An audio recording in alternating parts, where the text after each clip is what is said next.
ज्ञानम् नमो वैज्ञानम् नमो सवसाहरणम्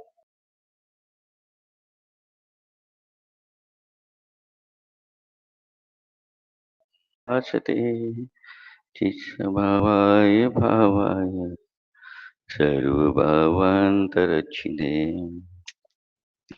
अनन्तिधर्मणस्य तत्त्वं पश्यन्ति प्रत्यगात्मन् अनेकान्तमयी मूर्ति नित्यमेवं प्रकाशिताम् ध्रुवचलने अनुपमगति पामेलि सर्वे सिद्धने वन्दे कहूँ शुद्ध केवड़ी कथिते आ समय प्राभुति अहो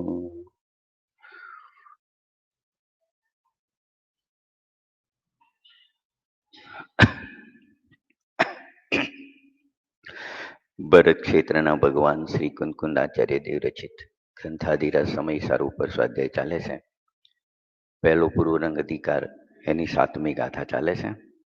એનો પાઠ કરીશું આપણે પ્રાકૃતનો. વ્યવહારેણ વદિષ્યતિ નાનીશ ચરિત દર્શનમ રાણમ નવીનાણમ ન ચરિતમ ન દર્શનમ જાણગો શુદ્ધ ચારિત દર્શન જ્ઞાન પણ વ્યવહારી કથની જ્ઞાની.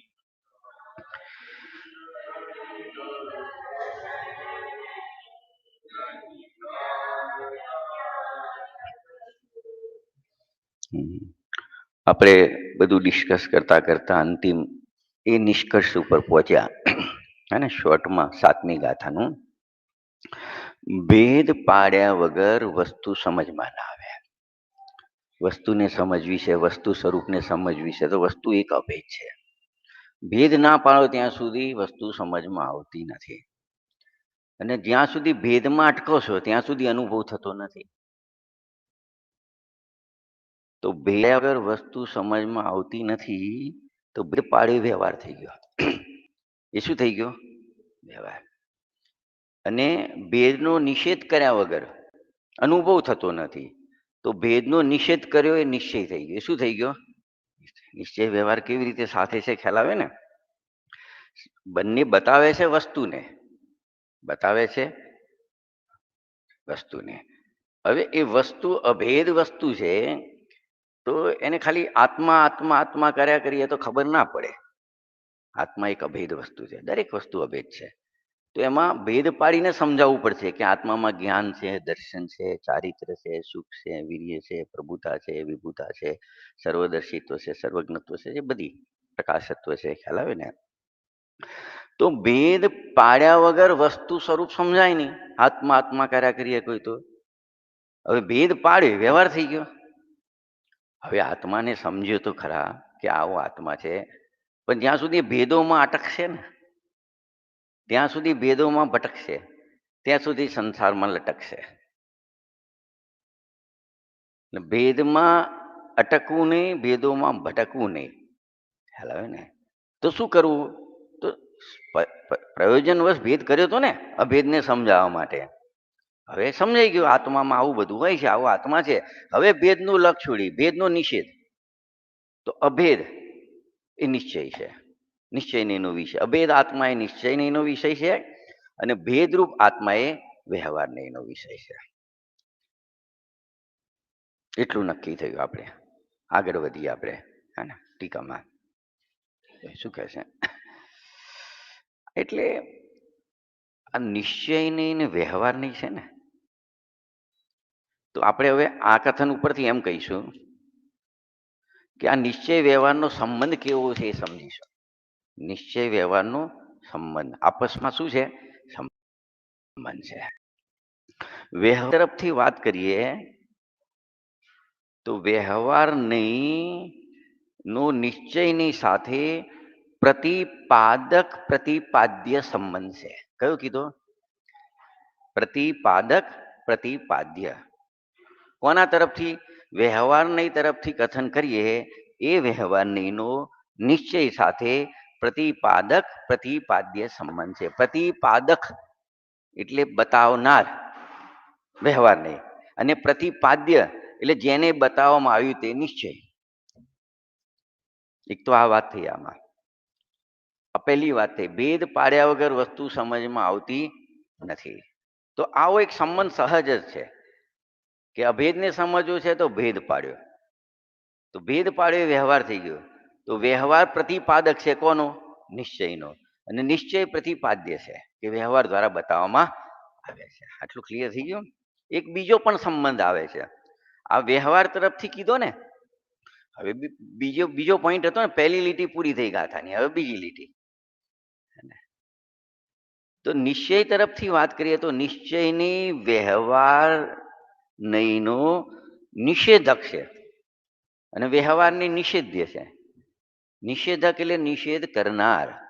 જે વ્યવહારે ભેદ પાડ્યો ને વસ્તુમાં, અભેદ વસ્તુમાં દર્શન જ્ઞાન ચારિત્ર એવા ગુણ ભેદ પાડ્યો, તો નિશ્ચયને એ વ્યવહારનો નિષેધ કર્યો એટલે નિષેધક કહેવાયો.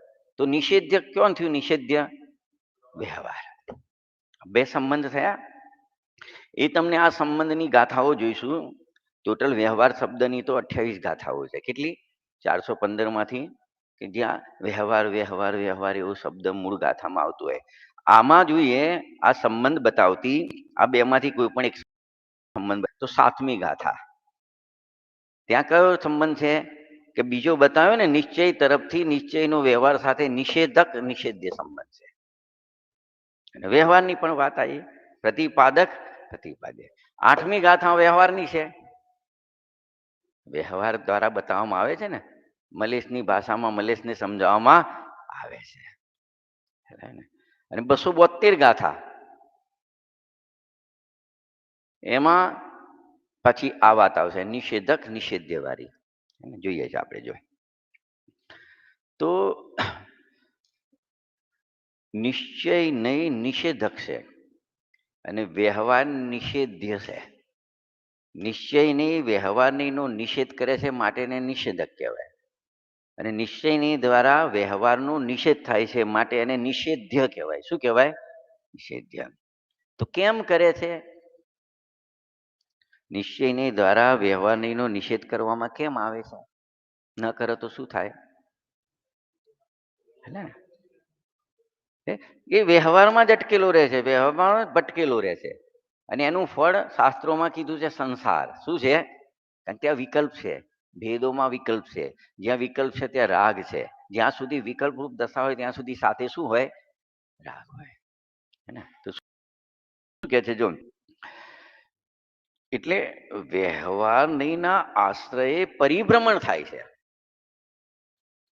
શું થાય છે? એટલે જરૂરી છે,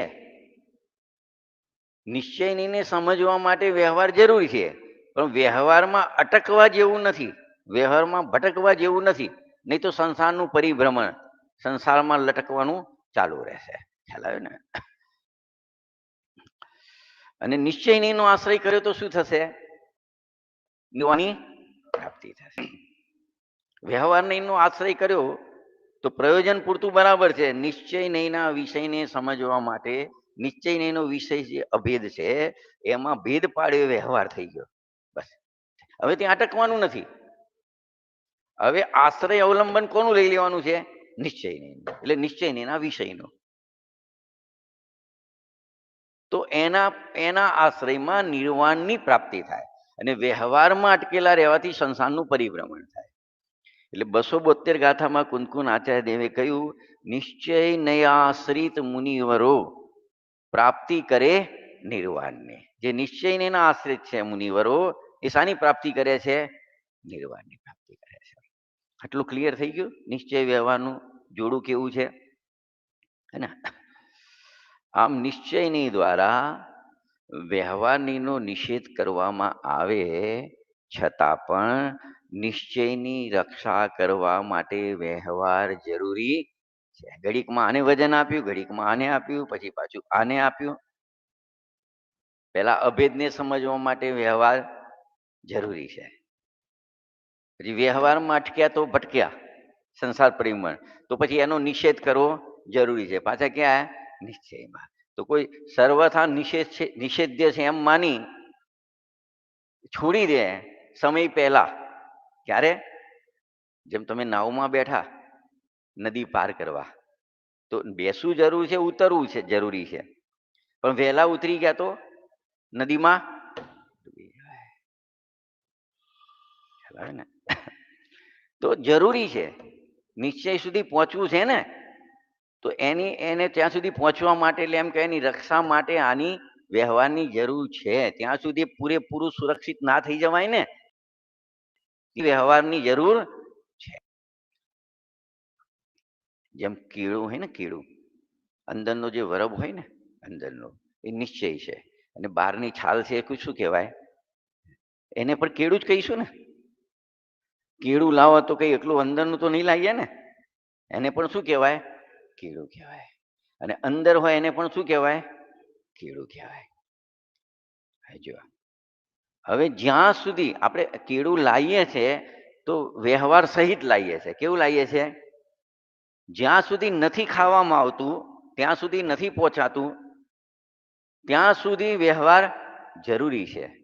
પણ જ્યારે ખાવાનો સમય આવ્યો, નિર્દયતાથી કે નહીં આ છાલના બી પૈસા આપે છે, હું 50 રૂપિયા કિલો લાવ્યો છું, એમાં તો છાલને 50 રૂપિયા આપે છે, જે 200 ગ્રામ 500 ગ્રામના પૈસા આપે છે, નિર્દયતાથી એનો નિષેધ કરવો પણ જરૂરી છે.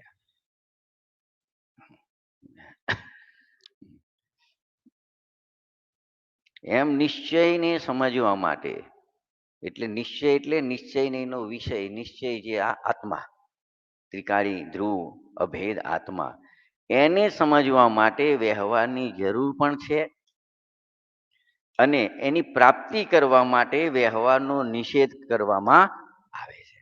બે વાત છે કે એકાંત નથી, એકબીજાના અરસપરસ છે. ખ્યાલ આવે ને?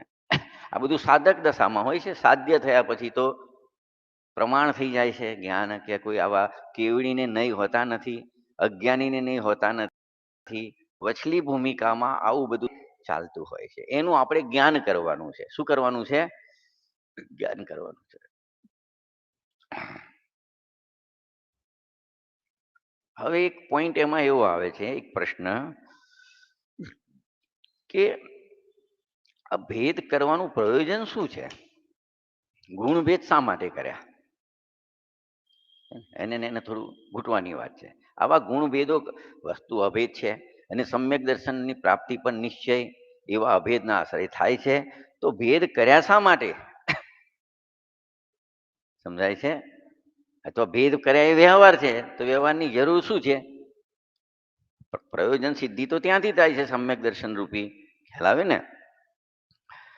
તો જો ગુણ ભેદ કરવાનું અથવા વ્યવહારનું પ્રયોજન શું છે? જો તો પેલા નિશ્ચયનું કામ શું છે, નિશ્ચયનું કામ શું છે એ સમજજો એક એક વાત, હે ને? કે નિશ્ચયનું કામ છે વ્યવહારનો નિષેધ કરવો. શું કામ છે? વ્યવહારનો. પણ નિષેધ ક્યારે કરશો? ભાઈ આમાંથી ચલો છોકરાઓને બહાર કાઢો, અત્યારે સ્વાધ્યાય ચાલે છે, પણ પેલા છોકરાઓ હોવા તો જોઈએ ને. સ્વાધ્યાય હોલમાં છોકરાઓ હોવા તો જોઈએ ને. તું નિશ્ચય કરે છે ને? અચ્છા, ચાલ નિશ્ચયની વાત કરીએ. નિશ્ચયનું કામ શું છે? વ્યવહારનો નિષેધ કરવો. પણ વ્યવહાર તો હોવો જોઈએ ને.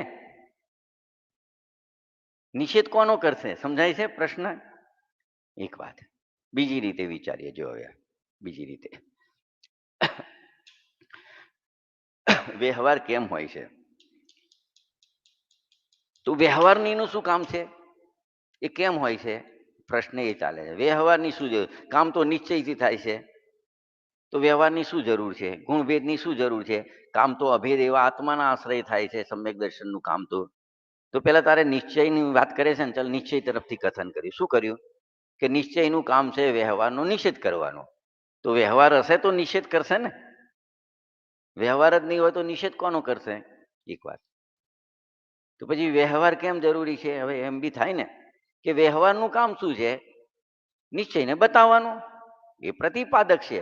વ્યવહાર નિશ્ચયનો પ્રતિપાદક છે, નિશ્ચયને બતાવે છે. એ કઈ બીજું કામ તો કરતો નથી, એનું કામ તો નિશ્ચયને બતાવવાનું છે, એટલા માટે વ્યવહાર જરૂરી છે. તો આ વાતનું ટીકા જોડે શું કનેક્શન છે કે ટીકામાં હવે જે આગળની લાઈન આવે છે એ આવે છે, વ્યવહાર નહીં કેમ જરૂરી છે, વ્યવહાર કેમ જરૂરી છે. વાંચો આગળ, જો બહુ ધ્યાન રાખજો હો, તમને લીટી નજર સામે રહેવી જોઈએ તો તમને બધું સમજાશે. કારણ કે બધું કઈ એક વખત વાંચવામાં તમને બી યાદ નથી રહેવાનું, ખ્યાલ આવે ને. આપણે 4 પદ વાંચીશું, એને 4 ટુકડા કરીને એટલું વાંચીશું, કે 4 ટુકડા કરીને વાંચીશું. અને તમારું ચારે ઉપર નજર, એમાં પહેલી ને છેલ્લી વાત ઉપર વધારે વજન રહેવું જોઈએ. હું બ્રેક કરું ને તો પહેલી બ્રેક આવે પહેલું, બીજા ત્રીજાને હમણાં છોડી દેશો ચાલશે, પણ ચોથી વાત કરું એ તમને યાદ રહેવી જોઈએ. પ્રશ્ન શું છે હવે, શું વિચારે, વ્યવહાર કેમ જરૂરી છે, એ ટીકામાં પણ એનું કારણ આપ્યું છે.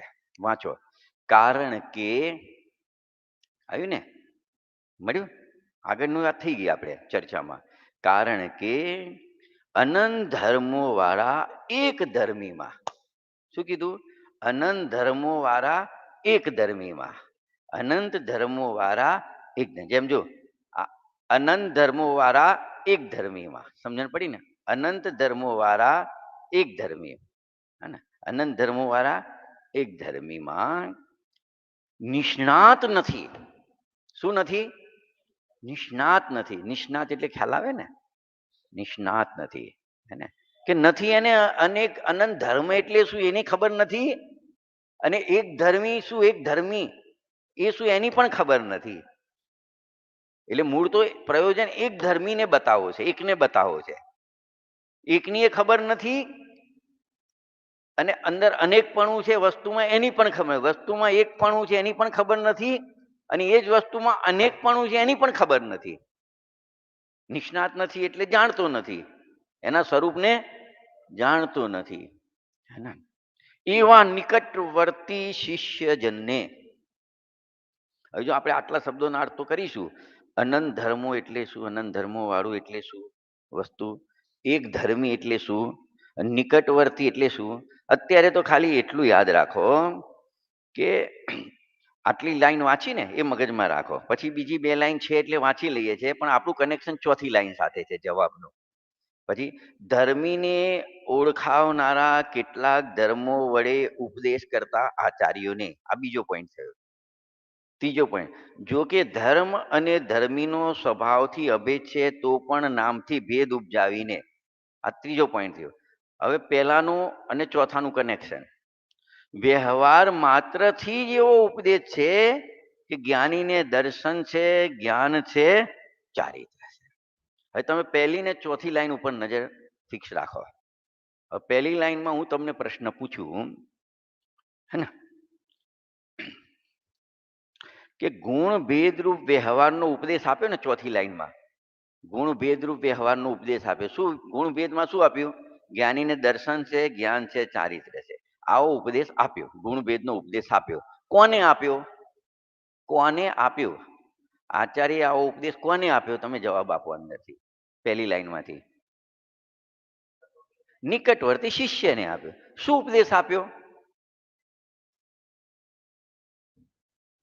શું ઉપદેશ આપ્યો,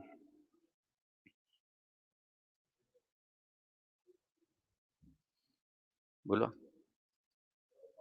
કેમ આપ્યો, ચલો કેમ આપ્યો, કેમ આપ્યો. ઉપદેશ આપ્યો તો ચોથી લાઈન આવી ગઈ, જ્ઞાનીને ચારિત્ર છે, દર્શન છે, જ્ઞાન છે, એવો ભેદ રૂપ, પણ કેમ આપ્યો. હું કેમ તમારે જે તમે નજર દોડાવશો વિચારશો ને તો તમને લાઈન બી બેસી જશે. કારણ કે એ શિષ્ય કેવો છે, અનંત ધર્મો વાળા એક ધર્મીમાં નિષ્ણાત નથી. કોને આપ્યો, નિકટવર્તી શિષ્યને. કેમ આપ્યો, કે અનંત ધર્મ વાળો એક ધર્મી શું છે એને ખબર જ નથી, એક ધર્મી એટલે શું એ ખબર નથી, અને અનંત ધર્મ વાળો આત્મા એની પણ ખબર નથી, અને આત્મા એક ધર્મી આત્માથી એ પણ ખબર નથી. માટે અને વ્યવહારનો મૂળ પ્રશ્ન તો શું હતો, વ્યવહારનો ઉપદેશ કેમ છે. તો પેલા કોને છે, નિકટવર્તીને. ખાલી ખાલી સાંભળવા આવ્યો, ટાઈમ પાસ કરવા આવ્યો, જેટલું મળ્યું એટલું ખરું, સમજાય છે. કે આપણે કંઈક પાપમાંથી એટલા બચ્યા થોડી વાર, એટલું પ્રયોજન. એ પ્રયોજન તો સધાય છે, નથી સજાતું એમ નહીં, પણ એટલા પ્રયોજન માત્રથી આ બધું નહીં કામ થાય. મૂળ તમારું લક્ષ ધ્યેય સમ્યક દર્શનની પ્રાપ્તિ કેમ થાય એ પેલા પ્રવેશ કરતા એ લક્ષ ધ્યેય લખીને આવવું પડે. ખરેખર તો ઘરમાં પણ લખી રાખવું જોઈએ. જીવન હું તો ઘણી જગ્યાએ જઉં છું ને, પૂજન વિધાન કરાવવા, વાસ્તુ વગેરે હોય, તો એક બોર્ડ મુકાવું છું નાનું. જે ખાસ વાતો લખતા હોઈએ ને આપણી, જેમ નોટિસ બોર્ડ જેવું નથી હતું ઓફિસ ફેક્ટરીઓમાં, જે મેઇન વાતો હોય, સૂચનાઓ હોય, બધી રોજે રોજ લખાય. તો હું તો એક જ વાક્ય લખાવું છું, જીવનનું લક્ષ્ય ધ્યેય શું છે? હો સમ્યક દર્શન પ્રાપ્ત મુજે તો સફળ બને. જો ઘરમાં આવું લખાવતા હોઈએ તો મંદિરમાં તો એક બોર્ડ હોવું જોઈએ ગેટ ઉપર જ, કે હું પ્રવેશ કરું છું ને જેમ પેલા જય જય જય નિશ્ચય નિશ્ચય નિશ્ચય કરીને પ્રગટ કરીએ છીએ ને, મતલબ તો હવે મારું લક્ષ્ય ધ્યેય શું છે? માત્ર એક ને એક લક્ષ્ય કે સમ્યક દર્શનની મને પ્રાપ્તિ થાય. ખાલી એટલા હલકા લક્ષી નહીં કે પાપથી બચ્યા છે. એ તો બધું, એ તો ફાયદા આપણે વાંચ્યું છે આગમ અભ્યાસમાં, આપણે વાંચ્યું હતું. ચોથી ગાથામાં આવ્યું હતું ને, પરંપરા ગુરુનો ઉપદેશ, આગમનું અવલંબન ને બધું હતું ને, એમાં બધું લીધું હતું આપણે. 10 ફાયદા લીધા હતા સમ્યક જ્ઞાન ચંદ્રિકામાંથી. એ તો બધા થવાના જ છે એ બેઠા એટલે. એ તો તાત્કાલિક. જેમ તમે કોઈ વસ્તુ લેવા જાઓ ને, તો એ વસ્તુ ગમે અને પૈસા તમને પોસાતા હોય તો લો, ના લો તો એ તમે આયા ને, લો તમને એક ગિફ્ટ આપવામાં આવશે તાત્કાલિક. તમે વસ્તુ લો કે ના લો, એવી સ્કીમો ચાલે ને, કે તમે એકવાર આવો, આ કટિંગ લઈને આવશો તો આ ગિફ્ટ તો તમને મળી જશે. તમે ગમે તો લેજો, ના ગમે તો ના. એમ તમે અહીં આવીને બેઠા ને એટલે તમને આ 10 પ્રકારના લાભ લખ્યા છે તો તમને મળી જ જશે. એક એક ને તમે વાંચો શું લખ્યું છે. શું છે અને રત્નકણ સાવકાચારની ભૂમિકા છે ને, આગળ પ્રસ્તાવના ગ્રંથ શરૂ થાય ને એના પહેલા પણ લખેલા છે, શાસ્ત્ર સ્વાધ્યાયના લાભ કરીને. ત્યાંથી બી એ જલ્દી મળી જશે. સમ્યક જ્ઞાન ચંદ્રિકા હોય કે ના હોય, પંડિત ટોડરમલજીની ટીકા ગોમટસાર વાળી, પણ આ તો રત્નકણ સાવકાચાર સદાસુખદાસજીની ટીકા વાળું છે ને, સદાસુખદાસજીએ લખ્યું છે આગળ. એ તો મળી જાય, વાંચી લેવું. વધારે નહીં તો અઠવાડિયું 10 દિવસ થાય ને, એ પેજને એવું રાખવું, આમ અમુક પેજ આમ રિઝર્વ રાખવા. એમ પેલા છોકરાઓ બોર્ડ રાખે, એમાં પીનો મારી રાખે અમુક પેજ, જે એમને રેગ્યુલર આવતું હોય એટલે વારે વારે એની નજર પડે તો એમને વિષય યાદ થઈ જાય. એમ તમારે ચબરખીઓ રાખવી જેબમાં, રોજ એક ગાથા લખી રાખવી, કે એ ગાથા 10 વાર વાંચી લેવી એટલે ગાથા મોઢે થઈ જાય. એમ કરતા કરતા 415 ગાથા મોઢે થઈ જાય. એમ આવું તમારે રાખવું, આવું બધું નજર મારી દેવી, બહુ કામની હોય છે. તમને વારે ઘરે પ્રેરણા કરે, અહીંયા ધર્મથી જુદા ના થવા દે તમને, એટલી જરૂરી છે. ખ્યાલ આવ્યો ને? શું કે છે? બે વાત આવી. આચાર્યએ કોને ઉપદેશ આપ્યો? નિકટવર્તી શિષ્યને. કેમ આપ્યો? કારણ કે શરૂઆત, કારણ કે અનંત ધર્મો વાળા એક ધર્મીમાં નિષ્ણાત નથી, માટે એને ઉપદેશ આપ્યો. અને નિકટવર્તી શિષ્યને એવું કેમ લખવું પડ્યું? એનો પણ ખુલાસો કરીશું એક એક શબ્દનો ક્રમથી. ગુરુદેવશ્રી લીધું છે એને લઈશું. જે ક્ષેત્રથી ને ભાવથી નજીક છે, એમ ગુરુદેવશ્રી 2 વાત લીધી છે. નિકટવર્તી એટલે હવે ગુરુની સામે સાંભળવા આવ્યો છે. આપણે આ ભગવાનની આ જીનવાણી છે ને, એમનો અક્ષરદેહ કહેવાય. કુનકુન આચાર્ય દેવનો આ શું કહેવાય? અક્ષરદેહ. જેમ ફોટો દેહ, આમાં ફોટો દેહ કહેવાય. આ અક્ષરદેહ કહેવાય. અને એક તો એમનું જે ઉદારિક શરીર છે એ છે શરીર તરીકે. ખ્યાલ આવ્યો ને? એમનો અક્ષરદેહ છે. મતલબ એક એક શબ્દમાં કુનકુન આચાર્ય દેખાવ છે. જેમ કોઈનું શરીર જોઈએ તો એ વ્યક્તિની ઓળખાણ થાય. બહારનું શરીર જોઈએ, આ ઓળખાણ કઈ રીતે કરીશું? આ વ્યક્તિ છે એવી ઓળખાણ. આ બહારનું શરીર જોઈએ તો આ એ વ્યક્તિ છે. ખ્યાલ આવે ને? એમ ઓળખાણ કરીશું ને, એમ આ અક્ષરદેહ છે. આમાં એક એક શબ્દમાં કુનકુન આચાર્ય દેવ પાછળ દેખાવા જોઈએ. ખ્યાલ આવે ને? એમ તો ક્ષેત્રથી નજીક થઈ ગયો અને ભાવોથી પણ એ ચર્ચા થોડી લઈશું. શું કે છે આગળ?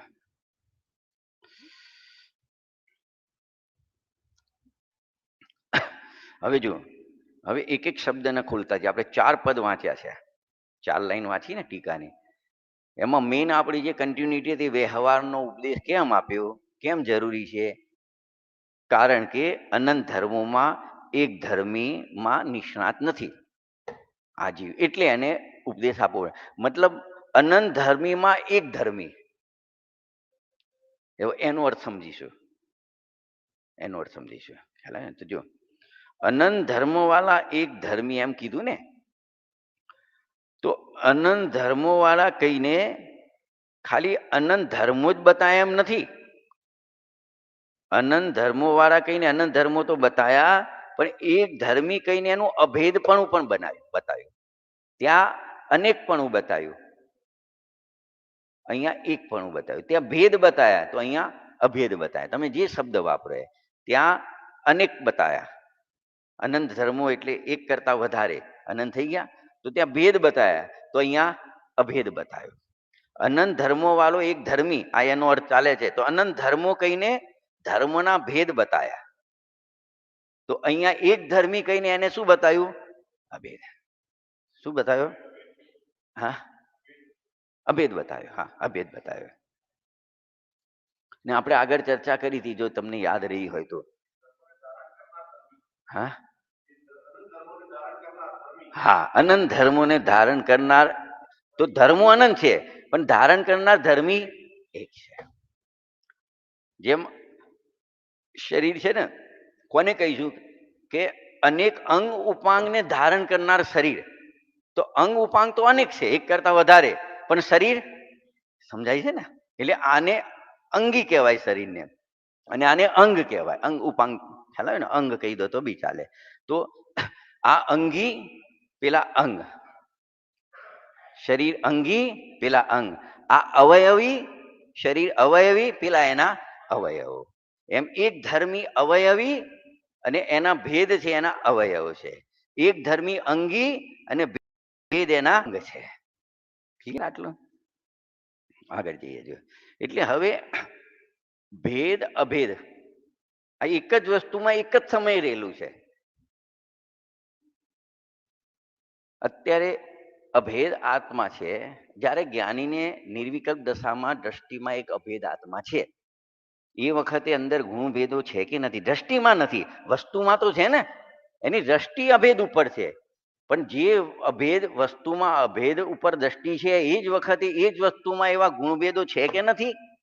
જેમ તમે એક શરીર જુઓ છો, આખું બોડી, તો એ વખતે એક બોડી જોઈ, પણ એમાં આ બધા અંગો તો છે ને સાથે. એટલે વસ્તુ કેવી છે? ભેદાભેદ સ્વરૂપ છે. કેવી છે? એક જ વસ્તુ છે, એ ભેદાભેદ સ્વરૂપ છે. એટલે એમાં ભેદપણું પણ છે અને અભેદપણું છે. આ વાત આપણે એની ચર્ચા આગળ કરેલી છે, એને થોડું ડિટેલમાં સમજીએ.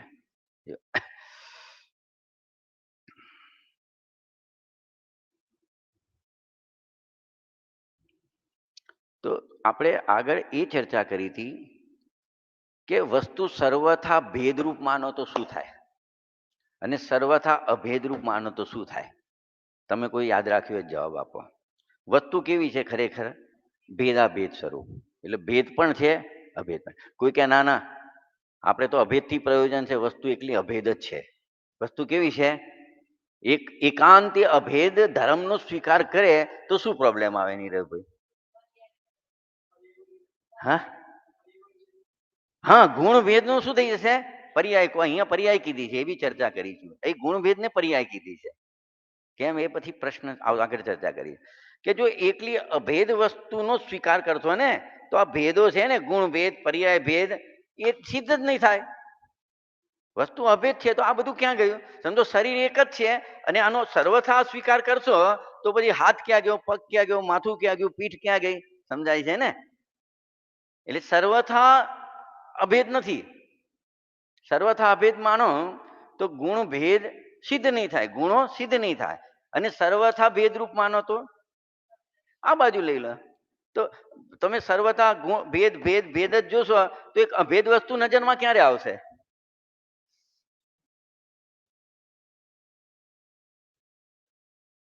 તો વસ્તુ કેવી છે?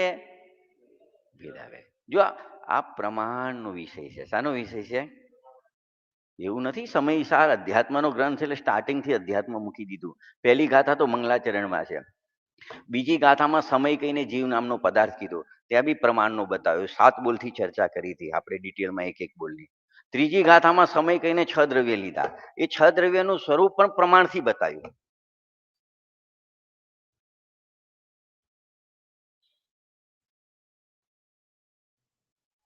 છઠ્ઠી ગાથામાં શું છે? પહેલી લાઈન છે દ્રષ્ટિના વિશે, બીજી છે જ્ઞાન પ્રદાન છે. ટીકામાં પણ 2 ભાગ છે, ભાવાર્થમાં પણ 2 ભાગ છે. કે કારણ કે વસ્તુ સમજો બેઝિક, કે પ્રમાણ જ્ઞાન વગર આ એક વસ્તુ છે દ્રવ્ય પર્યાય રૂપ. એવી વસ્તુને જોવી એ પ્રમાણ છે. પ્રમાણ. હવે તમારે આને આને વિષય બનાવવો છે તો સમ્યક દર્શન થશે. શ્રદ્ધાનો વિષય એક હોય તો એ વખતે સમ્યક દર્શન થયું તો જ્ઞાન કેવું રહે છે? મિથ્યા હશે ચાલશે? સમ્યક દર્શન થાય તો જ્ઞાન મિથ્યા હશે તો ચાલશે? જ્ઞાન તો પહેલા સાચું બને, સમ્યક પછી. સમ્યક પછી થશે પણ સાચું તો પહેલા બનશે. તો કેવી રીતે બનશે? કે આ આત્મા દ્રવ્ય પર્યાય રૂપ છે. હવે સમ્યક દર્શન કેવી રીતે થશે? આટલું જ્ઞાન તો જરૂરી છે, આગમ પ્રમાણ કરવું જરૂરી છે. હવે આ પર્યાય વાળા ભેદો છે ને, ભેદો ભટકાવે છે, ભેદો રખડાવે છે, પરિભ્રમણ કરાવે છે, કેમ કે વિકલ્પ છે, રાખ છે. તો એને ગૌણ કરવાના છે. શું કરવાનું છે? અને આને મુખ્ય કરો. આનો નિષેધ નથી કર્યો. નિષેધ એટલે લક્ષનો નિષેધ કર્યો છે, વસ્તુ એની સત્તાનો નિષેધ નથી કર્યો. એના ઉપરથી લક્ષ હટાવો ને આનું લક્ષ કરો. અને આના લક્ષમાં હું એક છું, અભેદ છું, નિત્ય છું. બસ એ લક્ષમાં તમને એવી પ્રતીતિ આવશે હું આવો જ છું. એનું નામ સમ્યક દર્શન છે. તો આ જ્ઞાન તો હતું જ ને. આનું જાણપણું તો જ્ઞાનમાં હતું, સત્તા તો રાખી હતી. આની પણ સત્તા છે. તો સાચું જ્ઞાન સમ્યક જ્ઞાન થઈ ગયું. શું થઈ ગયું? તો સમ્યક સાથે સમ્યક દર્શનની સાથે સમ્યક જ્ઞાન પણ થઈ ગયું ને. જ્ઞાન જ નહીં હોય તો પ્રતીતિ શાની કહે? તો ગધેડાના શિંગડા જેવી પ્રતીતિ થાય. જેનું અસ્તિત્વ જ નથી. જાણ્યા વગર શ્રદ્ધાન કોનું? આખી 17 ગાથા પડી છે. પ્રથમ તો આત્માને જાણવો. 17 ગાથા પડી છે આખી, ઘણી જગ્યાઓ છે. 1 મિનિટ જોઈ લઈએ પછી અહીંથી શરૂ કરીશું. બહુ સમજવાનું છે. આખા જીનવાણીનો બેજ 15 મિનિટ 10 મિનિટ ચાલશે. એટલે કાલે જ લઈશું. ખાલી એક લાઈન વાંચી લઈએ જરૂરી લાગે તો, બરાબર ને? એટલે ભેદને વસ્તુ ભેદાભેદ સ્વરૂપ છે. હવે પ્રયોજન સિદ્ધિ માટે, સમ્યક દર્શન માટે ભેદનું જ્ઞાન કરીને ગૌણ કરવાના છે. અને અભેદનું જ્ઞાન કર્યું ને એને મુખ્ય રાખવાનું છે. અને જે અભેદનો વિષય છે, અભેદનો વિષય એક આત્મા, શુદ્ધાત્મા, બસ એ હું છું, હું છું, હું છું. એવા જ્ઞાનમાં એવી પ્રતીતિ આવી જાય. શું આવી જાય? પ્રતીતિ આવી જાય. જેનો પરિચય થાય, પછી પ્રીતિ થાય, પછી એની પ્રતીતિ આવે. બસ આ છે. તો હવે આની ચર્ચા એક બીજી રીતે દ્રવ્ય ક્ષેત્ર કાળ ભાવ થી પણ આની ચર્ચા, અભેદની ચર્ચા આપણે કરીશું. એ કાલે કરીશું. બરાબર? અહીંયા વિરામ લઈએ છે. જીનવાણી કે જ્ઞાન